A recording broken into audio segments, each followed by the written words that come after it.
This is NBC News for Universal Kids. I'm Savannah Sellers, and here's your Week in Review.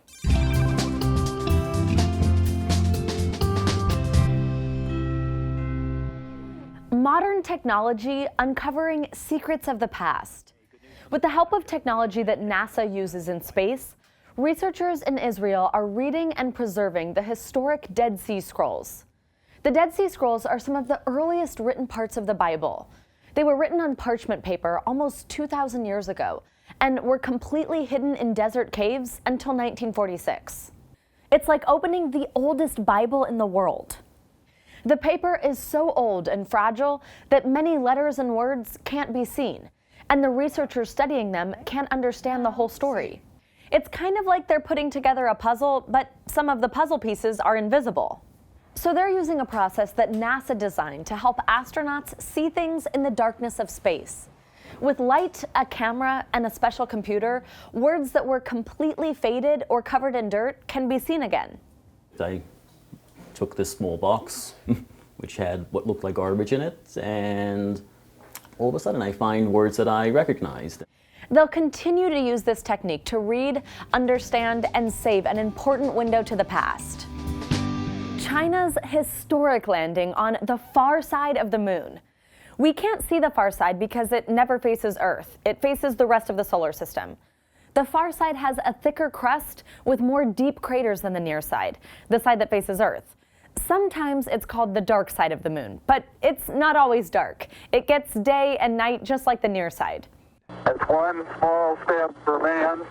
12 American astronauts have walked on the moon, but only on the near side. The far side of the moon has never been explored, mostly because it's hard to communicate with Earth from there. This landing of Chang'e 4 is a huge advancement for the Chinese space program. It's a very difficult accomplishment and one that no country has ever done before.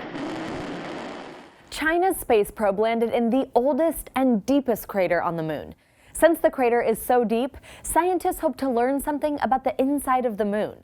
To check for minerals in the crater, they're planting potato seeds with a probe to see if they'll grow. A robot will explore the far side of the moon's surface and take photos. Other instruments will listen for new sounds in space. This pioneering probe will help scientists learn something new from somewhere we've never been before. And now, have you seen this? 2,000 snowmen and gigantic ice sculptures. Teams from all over the world compete at China's Snow and Ice Festival to create huge ice palaces and other intricate designs. How cool is that? Colin O'Brady doing the impossible. The 33-year-old explorer from Oregon is the first person to walk across Antarctica alone and unaided. He didn't have anyone walking with him or delivering supplies. I just made history. Antarctica is all the way at the southern tip of the Earth. It's very windy, stormy, and cold, with lots of snow and ice. Colin had to drag all of his food and gear along in a sled since no one would be sending him supplies. And he packed light, bringing only 2 extra pairs of socks. His journey began on November 3rd, 2018. He passed by beautiful sights. I'm at the top of Leopard Glacier. And faced raging storms that kept him in his tent and almost made him give up. Not doing good.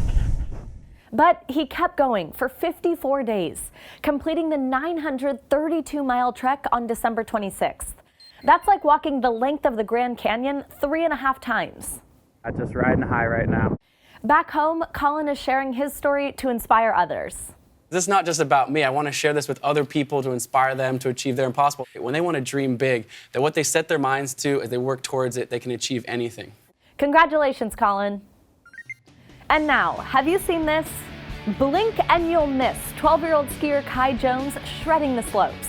He came in first place at the North American Skiing Championships and has 22 other gold medals. Be sure to keep an eye on Kai. He could be in the Olympics one day. A dynamic duo making waves, pedaling, and pounding the pavement. Beth James is competing in a challenging race called an Ironman triathlon. She has to swim 2.4 miles, then ride her bike for 112 miles, and finally run 26.2 miles. That's one long race. But Beth won't be swimming, biking, and running alone. She's taking her daughter Liza along for the ride. I'm beyond thankful that she is with me, and I'm determined to give her the most beautiful life.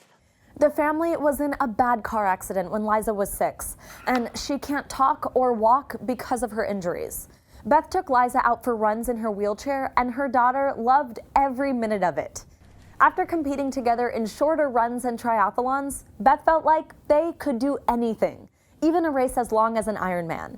So she trained for months to get ready for the big day. At 7 a.m., the swim starts, with Beth pulling Liza along. Next, it's the bike ride with lots of hills. Beth finishes biking just in time to start the run. As night falls, the crowd cheers and Beth and Liza finish their amazing race. Beth, the Iron Mom, is already training for another race this summer, and we'll be rooting for you. And now, have you seen this? Griffin the graduate.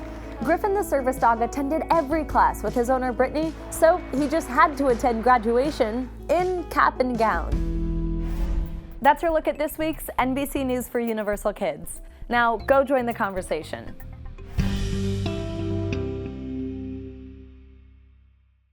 Hey NBC News fans, thanks for checking out our YouTube channel. Subscribe by clicking on that button down here, and click on any of the videos over here to watch the latest interviews, show highlights, and digital exclusives.